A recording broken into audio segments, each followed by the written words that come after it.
Mes chers collègues, nous sommes réunis aujourd'hui pour discuter de l'excellent rapport de nos collègues Madame Delphine Lingman et Madame Sarah Legrain sur l'accompagnement à la parentalité.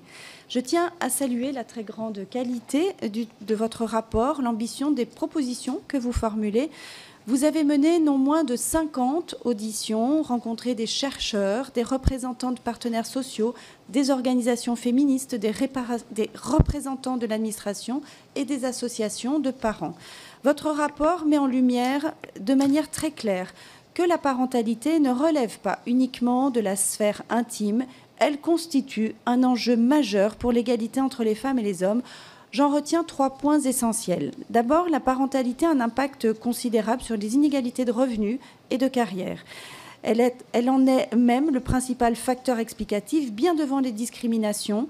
Vous parlez avec justesse de pénalité maternelle, et Bérangère Couillard l'évoquait parmi nous récemment en audition comme l'éléphant dans la pièce. Cet éléphant, il pèse sur les femmes tout au long de leur vie professionnelle jusqu'à leur retraite. Tant que notre organisation du travail et du temps de travail restera aussi peu compatible avec la parentalité, nous ne parviendrons pas à combler les inégalités salariales. Certaines entreprises montrent la voie avec des pratiques inspirantes, il faut les généraliser. Ensuite, vous consacrez des développements passionnants sur les effets de la parentalité sur la santé des femmes, tant physique que mentale. Vous évoquez à juste titre les dépressions postpartum, l'isolement, l'épuisement parental. Ce sont des réalités que nous ne pouvons plus ignorer. Cette double injonction permanente, travailler comme si nous n'avions pas d'enfants, élever nos enfants comme si nous ne travaillions pas, est intenable. Elle mène trop souvent au burn-out parental, un phénomène croissant qui touche davantage les femmes, et c'est un sujet qui doit nous mobiliser. Enfin, promouvoir une parentalité plus positive, égalitaire, c'est avoir un impact sur l'évolution des mentalités. C'est donner l'exemple à nos enfants qu'une répartition des tâches plus équitable, elle est possible. Les études montrent que les filles vivant dans un milieu où la mère réalise l'essentiel des tâches domestiques participent davantage à celle-ci. C'est à la maison que se joue aussi et peut-être avant tout l'égalité. Merci de le rappeler dans votre rapport. J'aurai quelques questions avant de vous laisser la parole. Ma première question, elle porte sur l'une des mesures phares de votre rapport, l'allongement du congé paternité. Et l'allongement du congé paternité. Et donc, la différence de durée entre le congé maternité qui est de 16 semaines et le congé paternité qui est de 28 jours peut consolider la dynamique d'une mère parent principal et d'un père auxiliaire. En Espagne, dont le système est proche du nôtre, le congé paternité a été considérablement rallongé et la réforme a manifestement fait l'unanimité. Pourriez-vous nous en dire plus? Quel a été le calendrier, le coût et quels en sont les effets? Ma deuxième question porte sur l'accompagnement des femmes postpartum. C'est un moment crucial sur la santé des femmes, qu'elles soient physiques, mentales. Beaucoup se sentent malheureusement isolées à cette période. Que pouvons-nous faire mieux pour les accompagner, que ce moment qui devrait être un moment de bonheur ne s'en transforme pas en un cauchemar pour les familles? Ma troisième question porte sur l'éducation à la parentalité. Vous le savez, je crois que l'éducation est la clé vers l'égalité, que cette éducation se fait à l'école, mais aussi à la maison. Qu'est-ce que vous proposez pour promouvoir dès la naissance une parentalité finalement plus égalitaire qu'on retrouvera tout au long de la vie? Enfin, je suis très sensible aux propositions que vous avez faites sur le fait de mieux accompagner les parents d'adolescents. C'est un âge qui est très sensible. Il est absolument crucial de donner des outils aux parents qui en ont besoin et non pas de les pointer du doigt. Je serai plutôt attentive à ce que vous pourrez nous en dire. Merci à nouveau pour ce travail très qualitatif. Et je vous laisse la parole pour une dizaine de minutes chacune. Qui veut démarrer? Madame Sarah Legrain. Merci beaucoup, Madame la Présidente.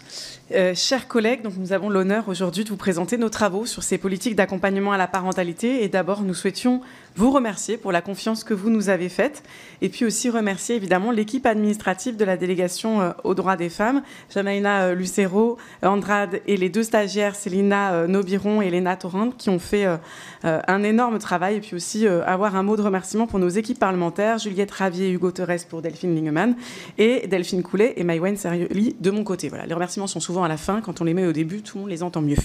Dans le cadre de cette mission, nous avons rencontré des chercheurs, des personnalités de la société civile, des journalistes, des organisations féministes, des représentants de l'administration, des partenaires sociaux. En tout, nous avons plus de 46 auditions en France, en Espagne, pour mieux comprendre l'impact de la parentalité sur la vie des parents et notamment des mères. Alors, dès le début de cette mission, méthodologiquement, on a eu à cœur d'intégrer toutes les familles sous toutes leurs formes, c'était important pour nous, et aussi d'aborder la parentalité au-delà des 1000 premiers jours de l'enfant. Ils sont décisifs, mais il était important de parler aussi de la période de l'adolescence. Alors, au-delà de la joie, du bonheur qu'amènent les enfants, il y a un constat très clair. Les femmes demeurent la variable d'ajustement d'une politique familiale et d'un marché du travail qui peinent à se mettre en cohérence. Les mères auditionnées ont été nombreuses à citer cette phrase qui les préoccupe et qu'elles vivent comme une forme d'injonction. Travaille comme si tu n'avais pas d'enfants et aie des enfants comme si tu ne travaillais pas. Encore aujourd'hui, les femmes assument en moyenne 71% des tâches domestiques, 65% des tâches parentales. Pourquoi ? Quel impact de ce surinvestissement des femmes dans la vie familiale sur leur santé, sur leur évolution professionnelle ? Autant de questions auxquelles nous avons cherché à répondre. Alors, il ressort de nos travaux que la parentalité est la source méconnue de très nombreuses inégalités. Les statistiques ne disent pas autre chose. 90% des inégalités de revenus, oui j'ai bien dit 90% de ces inégalités de revenus entre les femmes et les hommes sont liées à la parentalité. Alors que la parentalité n'a aucun impact sur la carrière des hommes, les femmes voient leurs revenus baisser de 38% au cours des 10 premières années de l'enfant. C'est ce qu'on appelle la pénalité maternelle. Les femmes en ont conscience puisque plus de 6 femmes sur 10 estiment qu'être mère est un frein à la carrière alors qu'être père ne l'est pas. Les mères sont souvent considérées comme le parent principal, le père bien souvent comme un parent auxiliaire. Ce surinvestissement tient entre autres, premièrement, à des stéréotypes de genre persistants sur le rôle des mères.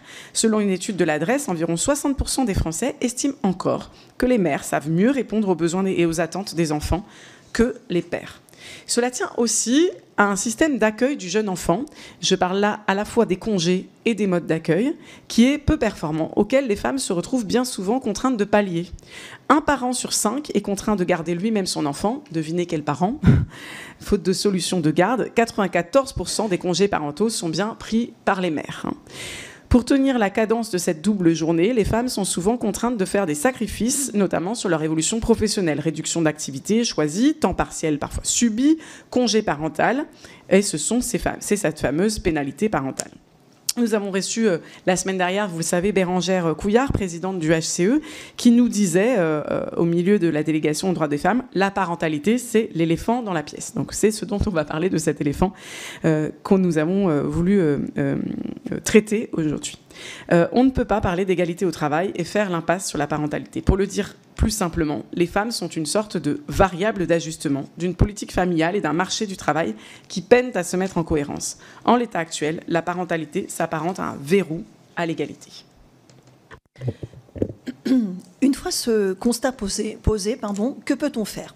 Après avoir mené une 50aine d'auditions en France et en Espagne, nous avons travaillé ensemble sur 44 propositions permettant d'avancer vers une parentalité plus égalitaire au sein du couple et dans les familles monoparentales. Beaucoup de pistes sont détaillées dans le rapport, mais elles passent toutes par un changement de dynamique entre les parents. Nous n'opposons pas les pères aux mères et vice-versa, et nous ne stigmatisons pas les pères non plus. Nous disons simplement qu'il est important de faire évoluer l'organisation actuelle de la parentalité, articulée autour d'un parent principal et d'un parent auxiliaire. Cela passe par des mesures concrètes, facilement applicables, mais aussi par des réformes structurelles. Alors que 60% des Français adhèrent à l'idée que les mères savent mieux répondre aux besoins des enfants que les pères, il faut changer notre regard sur la parentalité. Il est essentiel de faire évoluer le regard de la société sur cette parentalité en inculquant, dès le plus jeune âge, une vision égalitaire des tâches parentales et domestiques. À ce titre, nous proposons la mise en place de cours d'activités domestiques à l'école et au collège pour les garçons et les filles. Nous suggérons également des campagnes nationales d'information et de lutte contre les stéréotypes de genre. Pour une meilleure équité territoriale, nous pensons utile de s'appuyer sur les structures existantes au plus près des parents et futurs parents dans les villes et en ruralité, notamment les maisons France Service ou encore les maisons des femmes. Ensuite, nous sommes convaincus de la nécessité d'associer les pères au projet parental dès le désir d'enfant. Nous proposons ainsi de consacrer une des séances de préparation à la naissance et à l'accouchement au projet parental en présence du père. Nous proposons également qu'il puisse assister à tous les rendez-vous médicaux si la mère le souhaite. De plus, dans tous les cas d'interruption de la grossesse, que ce soit IVG, IMG ou interruption spontanée avant 22 semaines d'aménorrhée, la femme devrait bénéficier d'un arrêt maladie. Le conjoint pourrait demander jusqu'à 3 jours d'autorisation d'absence et cette mesure aurait vocation à la fois à permettre une présence auprès des femmes après interruption de grossesse et de permettre la prise en compte de son effet psychologique sur le conjoint.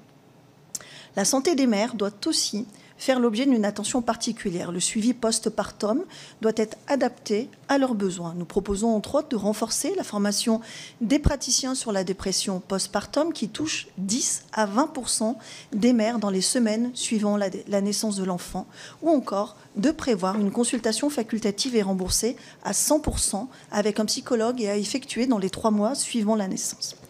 Alors que certaines entreprises en ont fait un véritable levier d'attractivité, nous considérons primordial de généraliser les bonnes pratiques de la parentalité au travail, en commençant d'abord par intégrer la parentalité au champ de la négociation collective sur l'égalité salariale, au même titre que les revenus et les conditions de travail. De même, nous visons la généralisation de la charte de la parentalité à l'ensemble des entreprises de plus de 50 salariés. Nous attendons également avec impatience les travaux de nos collègues de la délégation travaillant sur la mission d'information sur l'égalité salariale et notamment la réforme de l'index égalité professionnelle. Suivant l'avis de la Commission pour nos enfants et nos adolescents soutenir la parentalité, avec qui nous avons pu échanger, nous soutenons la proposition d'accorder aux parents des autorisations d'absence pour participer aux moments clés de la scolarité de leurs enfants, estimés à 4 demi-journées par an. Nous pensons aussi qu'il faut mener une réflexion sur l'organisation du travail, que ce soit les horaires atypiques ou les horaires de réunion avant 9h ou après 18h. Il y a un vrai sujet d'adapter le travail aux impératifs de la parentalité. C'est une problématique qui est d'autant plus cruciale pour les mères solo. Dans le rapport, nous citons une journaliste, Madame Nathalie Bourrus, qui dit par exemple, quand vous êtes une maman solo, vous cherchez tout le temps des solutions. Il y a un agenda, il y a un deuxième agenda, il y a un suragenda, il y a un plan A, un plan B, un plan C, un plan D. C'est un peu la folie. Toutes ces problématiques de conciliation entre la vie privée et la vie familiale sont exacerbées effectivement pour les mamans solo. Et de ce point de vue, nos travaux mettent en lumière de nombreuses pénalités qu'elles subissent. Nous proposons, entre autres, de permettre aux parents bénéficiaires de défiscaliser la pension alimentaire, mais également d'ouvrir les allocations logement, les APL, aux 2 parents pour faciliter l'accueil de l'enfant chez les 2 parents, ou encore d'étudier la création d'un statut des familles monoparentales avec des droits associés. Au-delà de ces mesures, il est aussi nécessaire de procéder à des réformes structurelles avec un levier clé que nous avons identifié, le congé paternité. Aujourd'hui, force est de constater que nous sommes face à ce qu'on appelle une égalité de responsabilité entre les parents, mais aussi à une inégalité de droits entre les parents.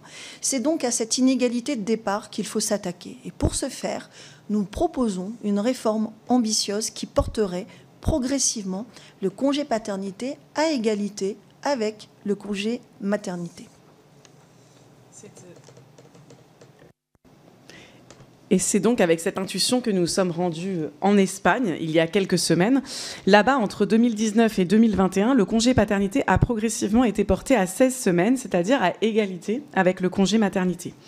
Plusieurs observations. En premier lieu, les congés maternité et paternité ont une appellation neutre là-bas. On parle de congé de naissance et de soins de l'enfant. Le soin et l'attention portés aux enfants n'ont pas de genre. Deuxièmement, entre 2019 et 2021, à chaque augmentation du temps de congé paternité, eh bien, le taux de recours a systématiquement augmenté. Le succès de cette mesure est reconnu dans toute la classe politique, à tel point que les différents partis proposent de porter les congés maternité et paternité à 20 semaines sans jamais remettre en cause leur égalité. Comme vous le voyez, nous ne sommes pas face à une politique irréaliste, impossible à transposer, venant de pays, notamment scandinaves, qui sont particulièrement en avance depuis des décennies sur l'égalité de genre. C'est un pays voisin au modèle proche du nôtre. En France, il y a donc un chemin pour avancer dans ce sens.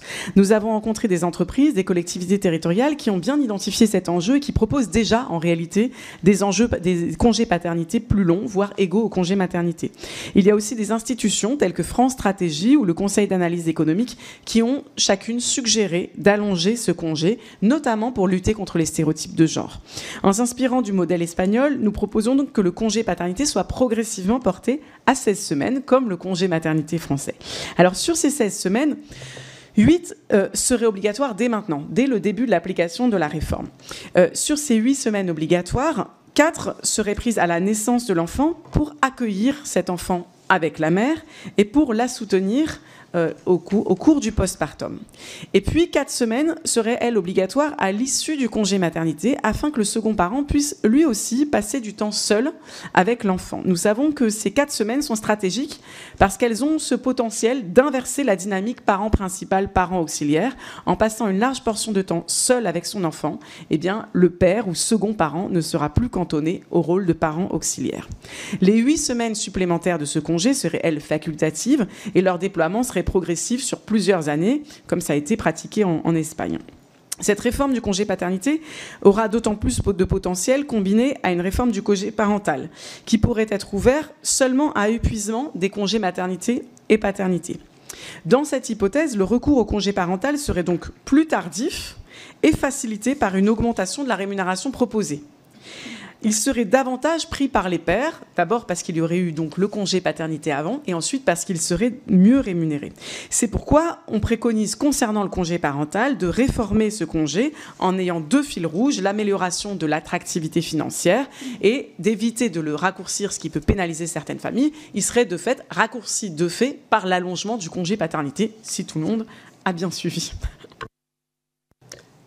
Alors bien sûr, dans le contexte actuel, nous avons conscience du coût d'une telle mesure. Ce coût, il est là, mais vous verrez qu'on va le justifier. Elle n'en est pas moins pleine de bon sens, cette mesure, qu'elle est susceptible de générer de nombreuses externalités positives. Une meilleure participation des femmes au marché du travail, une baisse du temps partiel subi, une augmentation des cotisations sociales, une baisse du recours au congé parental, une arrivée aussi plus tardive dans les modes de garde avec les économies que cela induit également, et au-delà, un encouragement à la natalité qui est devenue une vraie problématique pour notre pays. Vous l'avez compris, nous sommes convaincus qu'une autre vision de la parentalité, plus juste, plus égalitaire, plus épanouissante, est possible. Ailleurs, elle existe déjà. En Espagne, dans les pays scandinaves, nous pouvons nous en inspirer en France, et c'est le message que nous souhaitons porter dans ce rapport. Enfin, nous parlons beaucoup des 1000 jours, des 1000 premiers jours. Qu'en est-il des 15 années restantes et de l'accompagnement des parents durant la période de l'adolescence ? Nous nous sommes aussi intéressés à cette véritable zone blanche des politiques publiques à la parentalité. Mes chers collègues, nous vous remercions pour votre attention. Nous sommes à présent disponibles pour répondre à vos questions, prolonger la discussion autour de la parentalité, sujet qui reflète bien la complexité de ce qu'est être parent et singulièrement être mère aujourd'hui.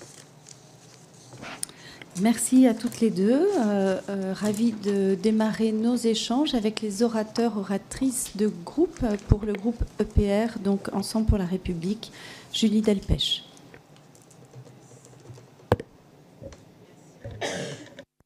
Merci Madame la Présidente, Mesdames les rapporteurs, chers collègues. Je tiens tout d'abord à saluer la qualité de ce rapport et la justesse des recommandations qu'il formule, en particulier sur la dépression postpartum. Ce trouble reste encore, vous l'avez dit, trop souvent sous-estimé alors qu'il constitue aujourd'hui la première cause de mortalité maternelle dans l'année suivant la naissance. Les propositions avancées pour mieux former les professionnels de santé, rembourser une consultation psychologique postnatale et renforcer les réseaux d'entraide parentale vont dans le bon sens et elles répondent à un besoin réel. Mais j'aimerais attirer votre attention sur une population qui reste largement invisible dans les dispositifs actuels. Les très jeunes mères, souvent mineures, en situation de grande précarité et d'isolement social. Environ 12 000 jeunes femmes sont concernées chaque année, mais cette moyenne nationale masque d'importantes disparités territoriales. En Guyane, par exemple, en 2018, plus de 10% des enfants sont nés de mères âgées de moins de 20 ans. Ces mères adolescentes cumulent de nombreux facteurs de vulnérabilité observés par les travaux de recherche. Rupture familiale, décrochage scolaire, pauvreté, violence et faible estime de soi. Leur risque de dépression postpartum est 2 à 3 fois supérieur à celui de la population générale. Votre rapport, que notre groupe Ensemble pour la République votera, souligne avec raison le rôle central de l'isolement, mais celui-ci prend des formes très diverses selon les parcours de vie. Certaines recommandations paraissent davantage calibrées pour des femmes adultes relativement insérées, parfois en couple. Cela pourrait laisser en marge les jeunes mères les plus vulnérables, souvent éloignées des dispositifs classiques, alors même qu'elles auraient le plus besoin d'un accompagnement adapté. Ce profil a-t-il été abordé lors de vos auditions ? Quelles pistes pourraient être envisagées pour rapprocher ces jeunes mères des dispositifs de prévention et de soutien ? Je vous remercie. Merci, chers collègues. La parole pour les écologistes à Marie-Charlotte Garin. Merci Madame la Présidente, et puis merci à vous collègues pour ce travail précieux et complet qui, je crois, était un peu nécessaire en ce moment pour pouvoir avancer un peu sérieusement sur la question de la parentalité. J'aurais 2 sujets principalement sur lesquels j'aimerais vous interroger. D'abord sur le congé paternité ou deuxième parent, ou comme le disent très bien nos collègues espagnols, j'adore la formule congé de naissance et soins portés à l'enfant. Je salue ici l'effort d'une perspective inclusive aussi pour représenter toutes les familles. Vous parliez d'une mise en place progressive. Du coup, ma question c'est pourquoi ? Parce que, en fait, pourquoi ne pas y aller d'un coup franco ? Enfin, qu'est-ce qu'on gagne à prendre plus le temps en termes de transition pour une mise en place progressive ? Parce que je vois pas trop pourquoi la parentalité à égalité, elle attendrait. Petite question en termes de perspective de chemin législatif aussi pour vous. Est-ce que c'est quelque chose dont vous avez déjà discuté entre vous ? Et ensuite, sur la question, pour le coup, plutôt du congé maternité, vous parliez des pays scandinaves. On n'est quand même pas les meilleurs élèves en France en termes de durée du congé maternité. Est-ce que c'est quelque chose qui est venu dans vos travaux, la question d'allonger le congé maternité pour permettre en fait un meilleur accueil de l'enfant et aussi une arrivée dans la parentalité qui soit plus sereine pour les mères notamment ? Ensuite, vous parliez de l'articulation du temps de répartition de la parentalité. Historiquement, en fait, la répartition de la parentalité, elle est liée à la répartition du temps de travail de manière générale. Et là, j'aimerais bien vous faire une petite aparté historique en vous prenant l'exemple du peuple des Amazones, qui a peut-être été le seul peuple égalitaire que la société n'ait jamais connu, où tout simplement, en fait, le travail... en fait, c'était pas un peuple de femmes, c'était un peuple de femmes et d'hommes, mais simplement, les historiens se souviennent de ces femmes à cheval, extrêmement impressionnantes, guerrières, tout simplement parce que le travail n'était pas basé sur le genre mais sur les compétences. Et donc ça, c'est quelque chose qui est très prégnant aujourd'hui. Et là, dans l'historique, sur le marché du travail, les femmes sont rentrées dans le marché du travail parce que le travail a été fait à la base pour les hommes, par les hommes. Elles restaient à la maison. Ensuite, elles sont arrivées sans que jamais l'environnement ait été adapté à leurs besoins et notamment à la question de la charge familiale. Du coup, vous parlez un petit peu d'adaptation, mais est-ce que vous vous êtes posé franchement la question de la réduction du temps de travail tout court ? Parce qu'on parlait aussi des pays scandinaves, mais par exemple, dans les pays scandinaves, ils travaillent moins et ils ne partent pas tôt pour aller chercher les enfants à l'école. Ils partent simplement à 15h pour aller chercher les enfants à l'école et c'est normal. Et moi, je pense que c'est le futur féministe de la question du travail et de la parentalité, mais je serais ravie de vous entendre là-dessus. Je terminerai enfin sur, de manière générale, est-ce que dans vos travaux, vous avez pu aussi aborder, vous avez par exemple évoqué les spécificités des mamans solo, quid des spécificités de la parentalité LGBT, de la parentalité handi, peut-être des parcours des femmes en situation de migration ou étrangères qui sont aussi confrontées à des difficultés. Et enfin, je terminerai simplement en vous disant qu'on est bien d'accord qu'une parentalité à égalité, c'est bénéfique pour tout le monde, pour les enfants, pour les parents et pour la société tout entière. Je vous remercie. Merci, chers collègues, pour le groupe des démocrates. Sandrine Josso. Merci, Madame la Présidente. Je tiens tout d'abord à féliciter les rapporteurs pour la qualité de leur rapport qui, en fait, nous dépeint une situation sur laquelle, effectivement, on se doit de mobiliser toute la société sur des axes de progrès, tant sur les chiffres. Le rapport est très clair à ce sujet. D'ailleurs, ça, c'est très important d'avoir des chiffres. Il parle aussi des mots. On a bien noté la pénalité maternelle. Je pense qu'il faut aussi en parler et surtout se dire que ce n'est pas un tabou, c'est une réalité. Également, il y a aussi un travail qui a été, je trouve, assez étayé sur la nécessité de faire en sorte que les hommes puissent aussi avoir de l'empathie et comment, dans vos recommandations, vous avez axé ces points-là sur, en fait, le projet d'enfant, la petite enfance, mais après tout le parcours de la parentalité. J'ai une question sur les écoles primaires. Est-ce que vous pensez qu'il y aurait quand même des choses à faire dès la primaire? Comment vous imaginez cela possible? Et également, est-ce qu'il n'y aurait pas, dans tout ce que vous avez dit sur la préparation à l'adolescence, mais surtout peut-être voir s'il y a aussi un travail à faire purement sur la préparation à l'adolescence avec les parents, parce que parfois, quand l'adolescence est bien installée, c'est un peu plus compliqué parce qu'il y a quelque part des jeux de pouvoir, des jeux de loyauté qui s'installent, avec parfois aussi les difficultés liées au divorce. Et dans les entreprises, je pense qu'il y a beaucoup à faire. Peut-être que c'est aussi un axe d'espoir de pouvoir faire bouger les lignes, si vous voulez bien étayer un petit peu plus ce que vous pourriez finalement envisager de manière assez rapide au niveau des entreprises, en tout cas les encourager à le faire. Et un dernier point, quelles sont pour vous les entraves majeures à la parentalité dans notre pays? Est-ce qu'il y a des choses qui peuvent être aussi synonymes d'espoir? Et comment vous voyez tout ça possible dans les années à venir pour qu'on puisse se dire que dans 10 ans, on aura avancé sur cette égalité et sur finalement diminuer la charge mentale des femmes au service aussi d'un meilleur épanouissement de nos enfants? Merci. Merci. Pour la droite républicaine, la parole est à Virginie Duby-Muller. Merci Madame la Présidente, Mesdames les rapporteurs. Tout d'abord, comme mes collègues, évidemment, je veux vous remercier pour ce travail parlementaire que vous avez mené ces derniers mois. L'exhaustivité du rapport témoigne de cette rigueur et démontre de l'impact de la parentalité sur la vie professionnelle des femmes, ainsi que l'inégalité flagrante entre les hommes et les femmes face à cette responsabilité, soulignant l'urgence d'une répartition plus équitable de la charge parentale. Je souhaiterais revenir sur un sujet abordé dans votre rapport. Il s'agit donc de l'objectif visant à porter progressivement le congé paternité à 16 semaines, soit à égalité avec le congé maternité. Si cette proposition présente des arguments solides en faveur de l'égalité entre les parents, elle soulève néanmoins plusieurs interrogations. Vous proposez une mise en œuvre progressive des 8 semaines supplémentaires en vous appuyant sur l'exemple espagnol. En 2019, passage à 8 semaines, dont 2 à la naissance. En 2020, à 12 semaines, dont 4 à la naissance. Et en 2021, à 16 semaines, dont 6 à la naissance. Cette approche, dites-vous, permettrait une meilleure prévisibilité budgétaire. Toutefois, une interrogation subsiste concernant les chiffres mentionnés dans le rapport, puisqu'il est évoqué un coût de 820 milliards. Sachant que vous précisez que ce serait un coût à amortir.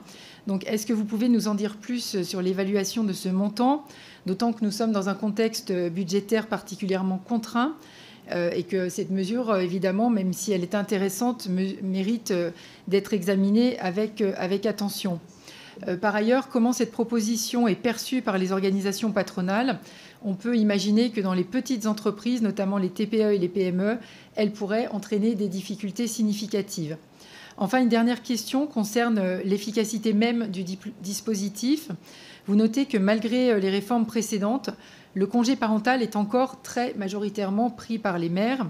Et dans ces conditions, sur quoi fonde-t-on l'hypothèse qu'une extension du congé paternité entraînerait mécaniquement une extension de son recours par les pères? Je vous remercie. Merci, ça nous amène quelques réponses, quelques débats, quelques précisions. Mesdames, je vous redonne la parole. On va se partager la prise de parole. Concernant peut-être la question de... Alors attendez, il faut que je me retrouve dans mes notes. La question de... Julie, voilà, de Julie Delpech, en fait, sur notamment la dépression postpartum. Effectivement, dans notre rapport, on a vu que c'est indiqué, ça touche énormément de femmes, 10 à 20%. Comme vous l'avez mentionné, c'est la première cause de mortalité maternelle la première année après la naissance. Alors, on a fait plusieurs recommandations qui vont effectivement dans ce sens, et notamment un renforcement de la formation des praticiens sur ces risques et cette prévention de postpartum.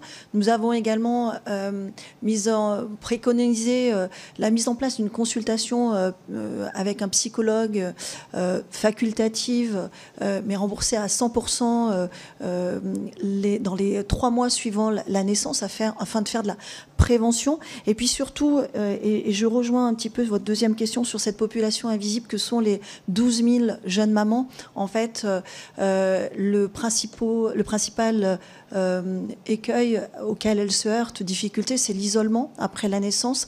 Et donc, c'est important de créer des cercles de rencontres entre les parents, entre les mamans, pour qu'elles puissent échanger.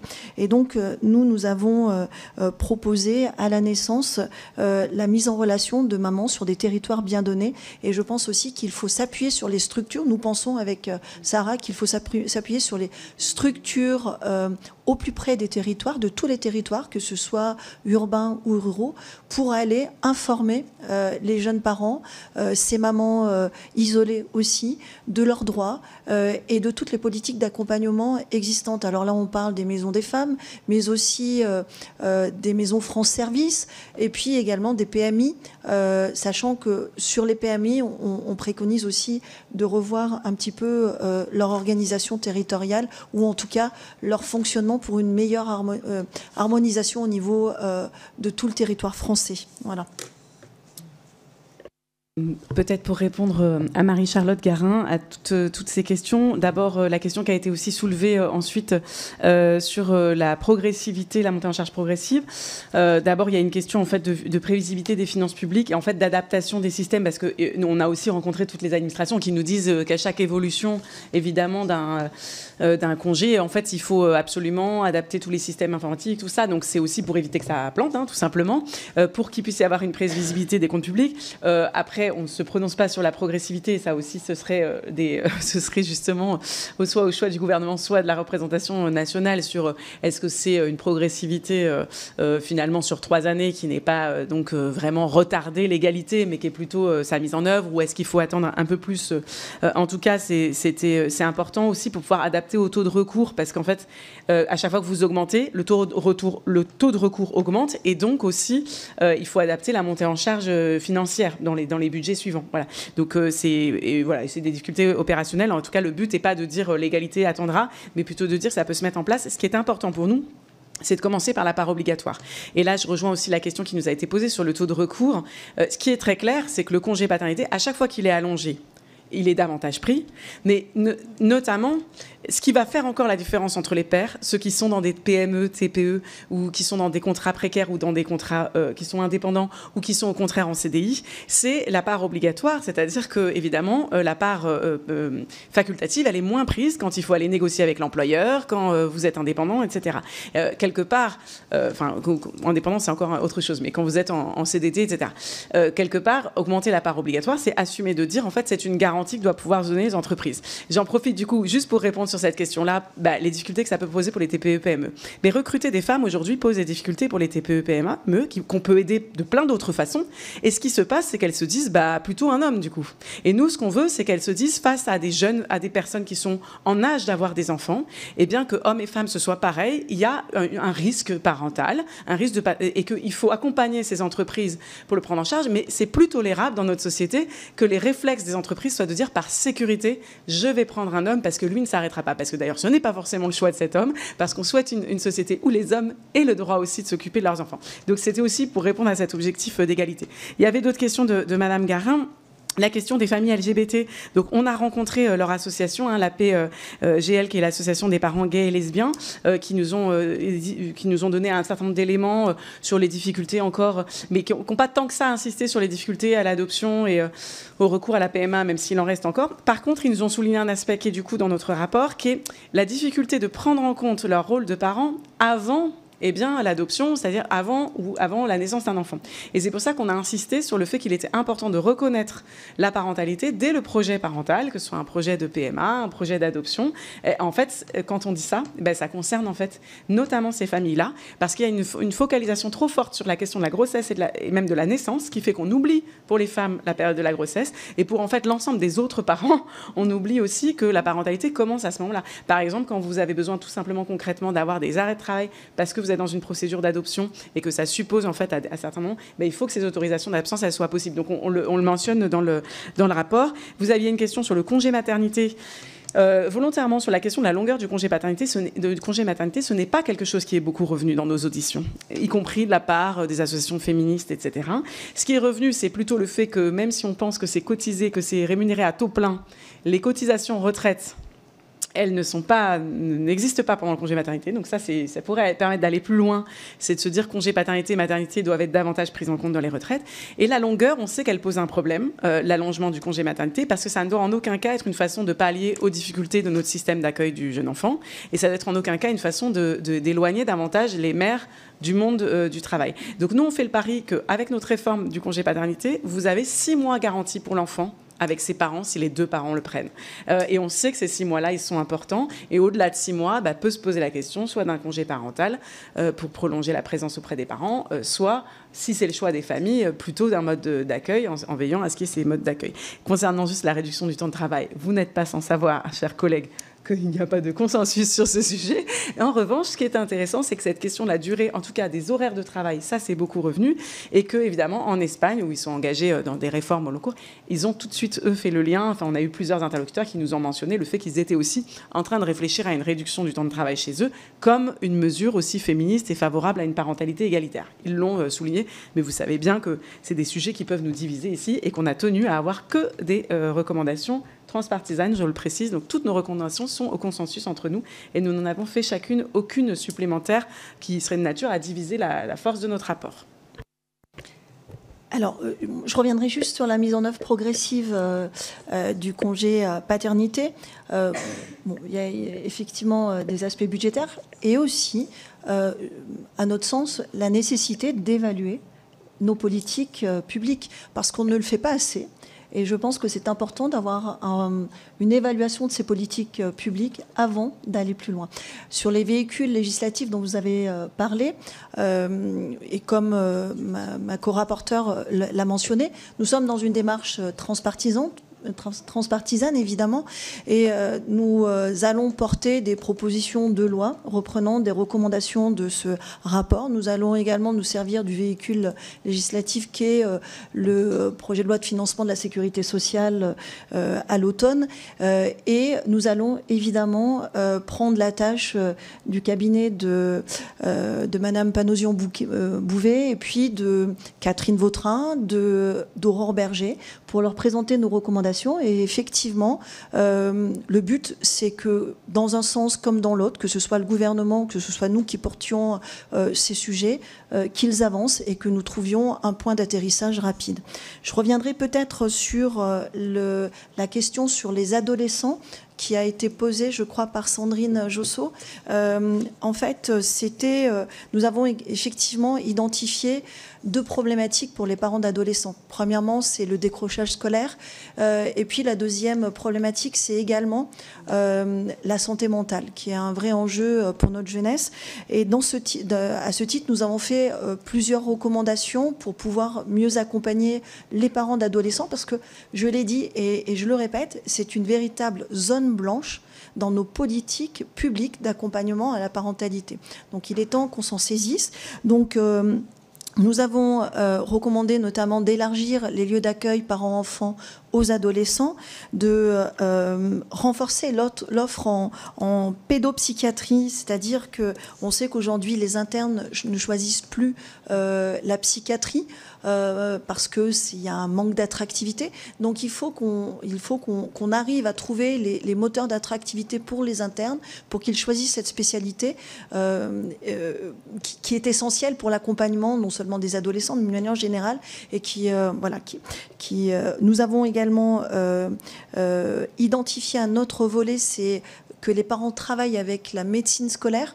On sait également actuellement que cette médecine scolaire, il nous manque beaucoup d'infirmières scolaires. C'est les premières sentinelles quand il y a un problème de santé mentale, pour pouvoir alerter et travailler avec les parents pour que finalement l'enfant et l'adolescent, dans ce cas, aillent mieux. Et puis, nous avons décidé finalement de préconiser aussi un lancement d'une campagne nationale sur la santé mentale des adolescents. Voilà, sur le volet adolescence, peut-être pour répondre juste très rapidement à Madame la Présidente sur le congé paternité, vous avez demandé au niveau de l'Espagne comment ça se passait. En fait, ils ont 3 règles d'or. La première règle d'or, c'est que ce congé, il n'est pas séquençable. Parce qu'on s'est rendu compte que là où les inégalités se creusaient, c'était à la naissance, et notamment parce que le père ne se retrouvait pas assez seul avec l'enfant. Et donc, il faut créer des conditions pour que le père se retrouve seul avec l'enfant, qu'il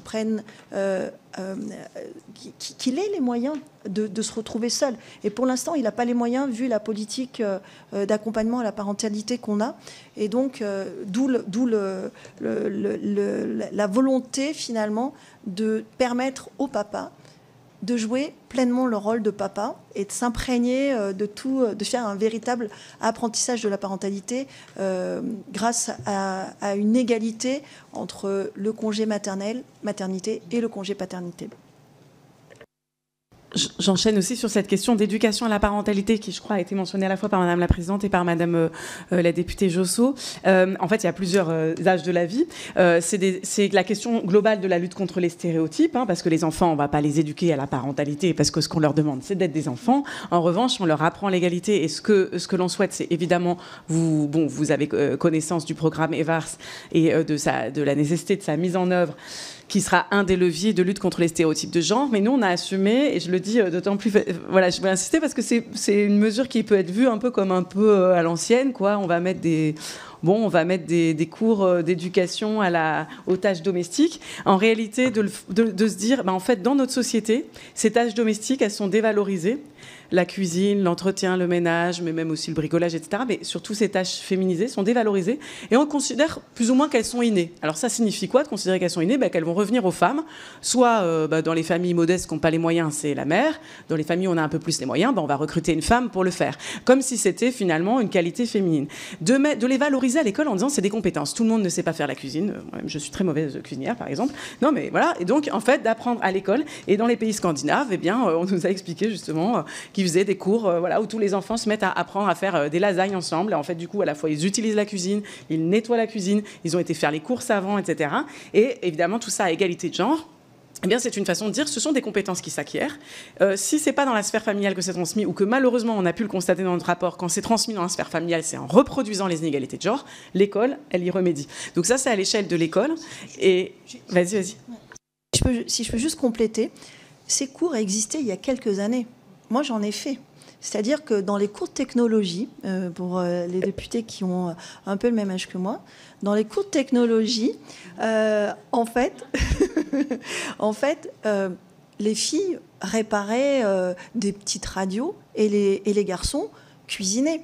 Et c'est vrai qu'il faut que ces cours de tâches domestiques soient vraiment pensés dans une égalité de genre. C'est-à-dire que les garçons participent à des tâches domestiques habituellement dédiées dans les normes sociétales aux femmes, et que les garçons aussi, et que les filles puissent aussi aller vers des tâches plus techniques, de réparation mécanique ou technique ou technologique.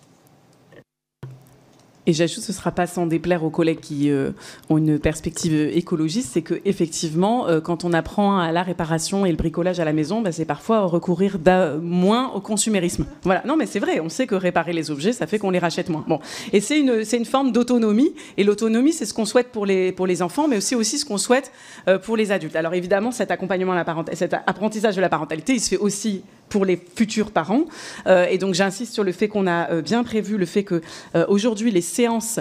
D'abord, ce qu'il faut savoir, c'est qu'aujourd'hui, les pères n'ont que 3 autorisations d'absence, alors qu'il y a 7 rendez-vous médicaux pour les futures mères. Donc, on propose qu'ils puissent accompagner les futures mères pour les 7 rendez-vous médicaux grâce à des autorisations d'absence, mais aussi qu'ils puissent participer aux séances d'accompagnement à la parentalité, notamment qu'il y ait une séance qui soit vraiment spécifique sur ce projet parental et notamment la question du père ou du second parent, ou s'il n'y a pas de père ou de second parent, la question de comment va se faire, comment va être entourée la personne, la mère à la naissance. Donc, voilà, il y a ces enjeux d'apprentissage.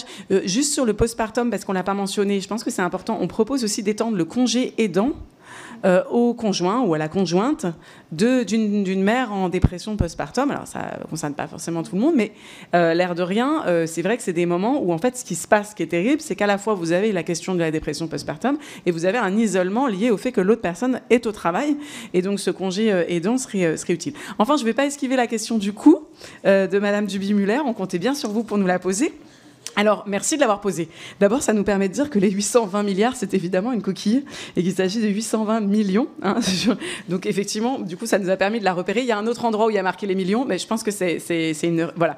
Donc, je refais le point. Je précise que c'est particulièrement difficile à évaluer.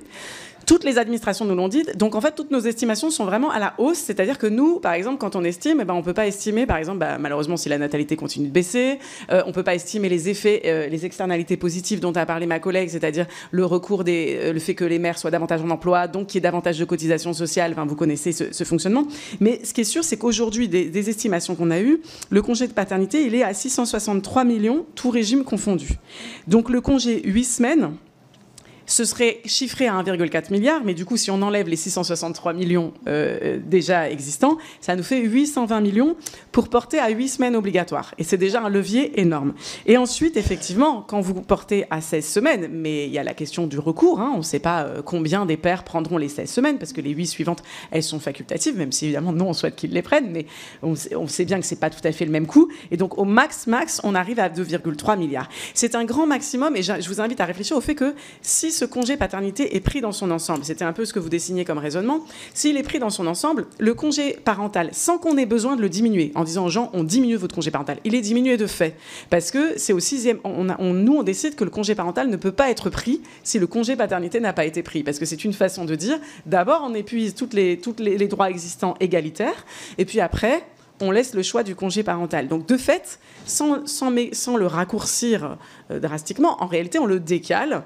Et on sait que, bon, évidemment, après, l'enfant arrive à l'école. Voilà. Donc, de toute façon, on a un congé parental dont le recours, probablement que le recours serait moins grand. Et c'est ce qui nous permet aussi de plaider quand même pour qu'il soit un peu mieux rémunéré, pour pas que ce soit totalement pénalisant pour les personnes qui le prendraient.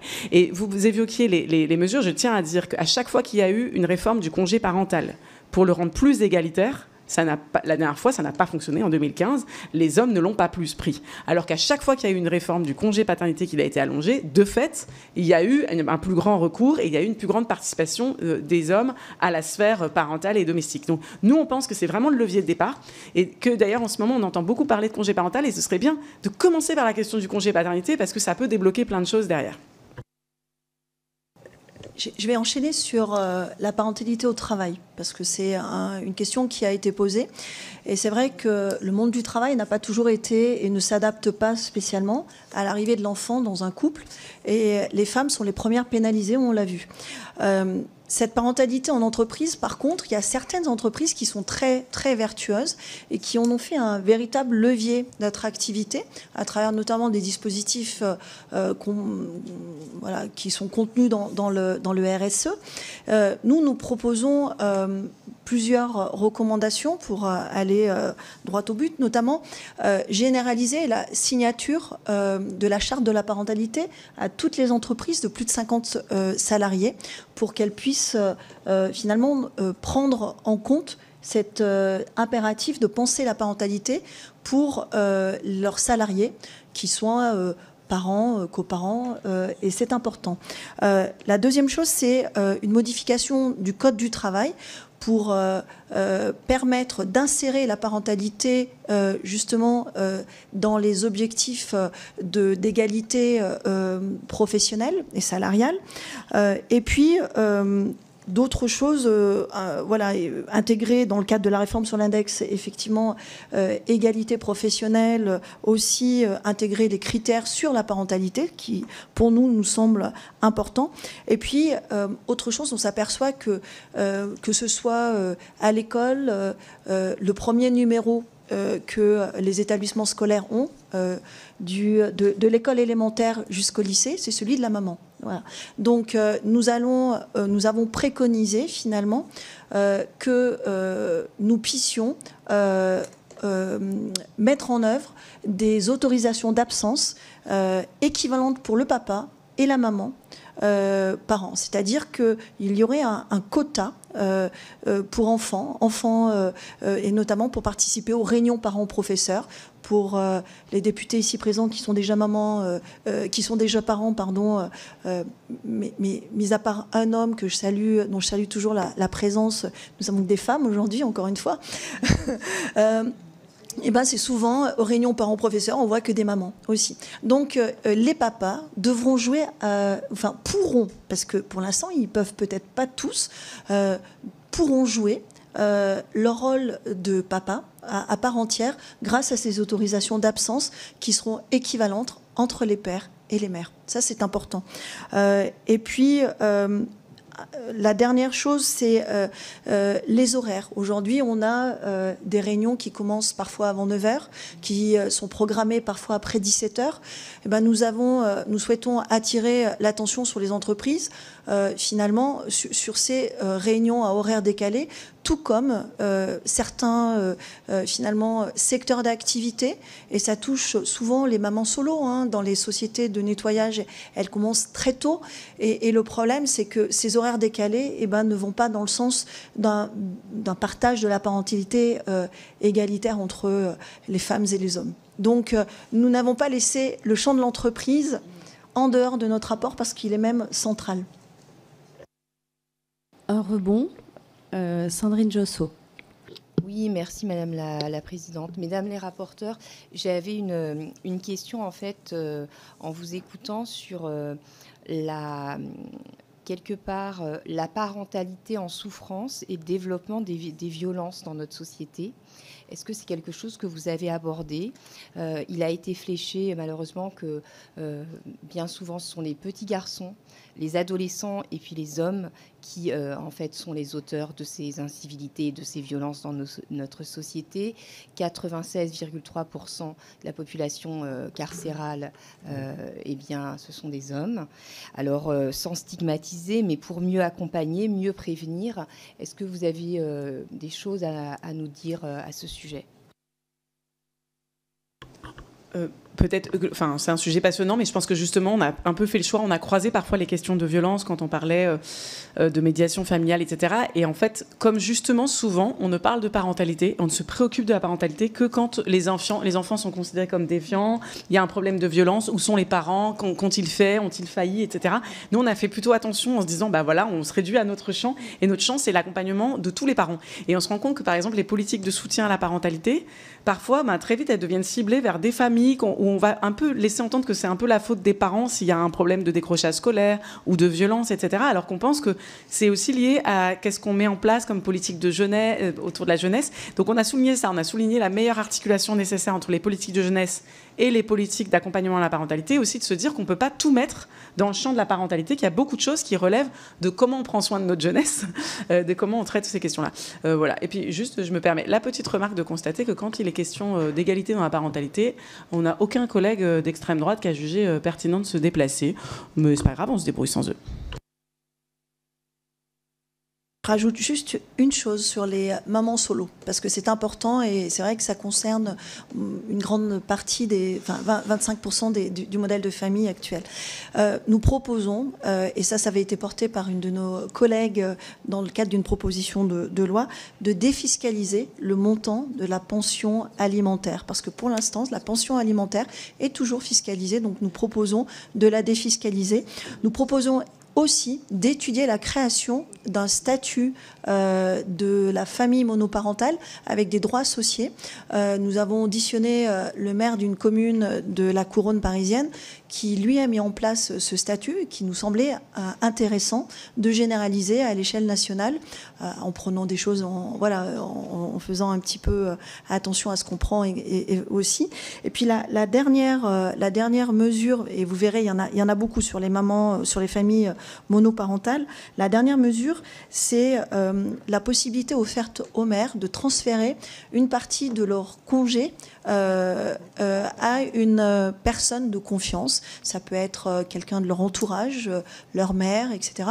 Donc c'est important pour permettre finalement aux mamans de trouver des solutions de garde et qu'elles puissent retourner travailler rapidement pour justement subvenir aux besoins de leur enfant et ne pas être impactées par la suite par un arrêt finalement de congé qui soit trop long.